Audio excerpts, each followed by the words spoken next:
স্বাগতম আজকের ভিডিওতে আমরা আলোচনা করব অন্তর্বর্তীকালীন সরকার সম্পর্কে। অনেকে এই টার্মটি শুনেছেন কিন্তু এর সঠিক অর্থ ও গুরুত্ব সম্পর্কে জানেন না, তাই আজ আমরা সহজ ভাষায় এটি ব্যাখ্যা করার চেষ্টা করব। তবে চলুন ভিডিওটি শুরু করি। অন্তর্বর্তীকালীন সরকার কি? অন্তর্বর্তীকালীন সরকার হলো একটি অস্থায়ী সরকার ব্যবস্থা যা সাধারণত নির্বাচনের সময়কালে গঠিত হয়, অর্থাৎ নির্বাচনের আগে গঠিত হয়। এর মূল কাজ হলো নিরপেক্ষভাবে নির্বাচন প্রক্রিয়া পরিচালনা করা এবং দেশের শাসন ব্যবস্থা পরিচালনা করা যাতে কোনো পক্ষপাতিত্ব না হয়। অন্তর্বর্তীকালীন সরকার কোনো পক্ষ না নিয়েই সুষ্ঠুভাবে নির্বাচন পরিচালনা করবে। কেন অন্তর্বর্তীকালীন সরকারের প্রয়োজন?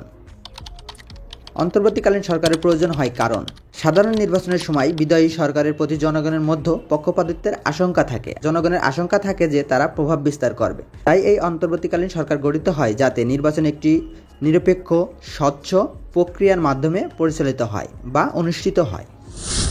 অন্তর্বর্তীকালীন সরকারের গঠন ও দায়িত্ব কী?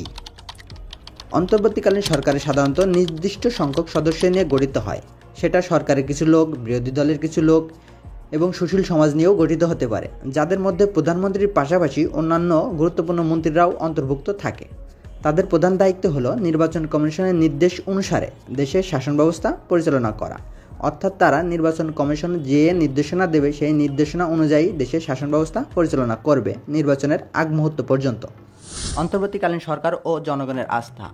পৃথিবীর অনেক দেশেই অন্তর্বর্তীকালীন সরকারের মাধ্যমে নির্বাচন অনুষ্ঠিত হয়েছে। তার মধ্যে এশিয়ার কয়েকটি দেশ হলো পাকিস্তান, নেপাল ও বাংলাদেশ এবং ইউরোপের কয়েকটি দেশ হলো গ্রিস, ইতালি, বেলজিয়াম। এই সকল দেশে বিভিন্ন সংকটের সময়, অর্থাৎ রাজনৈতিক সংকট বলেন, অর্থনৈতিক সংকট বলেন, এমন অনেক সংকটের সময় পর্যায়ক্রমে এই সকল দেশগুলোতে অন্তর্বর্তীকালীন সরকারের মাধ্যমেই নির্বাচন অনুষ্ঠিত হয়েছে। একটি অন্তর্বর্তীকালীন সরকার জনগণের আস্থা অর্জন করতে পারে যদি তারা নিরপেক্ষভাবে ও স্বচ্ছভাবে তাদের কার্যক্রম পরিচালনা করে। এর ফলে জনগণের মধ্যে নির্বাচন প্রক্রিয়া সম্পর্কে আস্থা বৃদ্ধি পায়। অন্তর্বর্তীকালীন সরকারের বাধা ও সমাধান।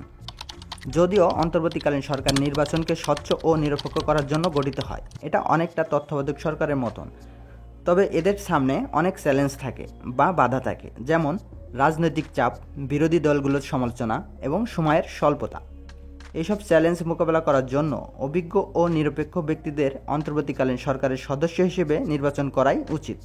আশা করি আজকের ভিডিওটি থেকে অন্তর্বর্তীকালীন সরকার সম্পর্কে একটি পরিষ্কার ধারণা পেয়েছেন। যদি আপনার কোনো প্রশ্ন থাকে তাহলে অবশ্যই কমেন্টে জানাবেন। ভিডিওটি ভালো লাগলে একটা লাইক দিন, শেয়ার করুন এবং আমাদের চ্যানেলটি সাবস্ক্রাইব করতে ভুলবেন না। ধন্যবাদ সবাইকে।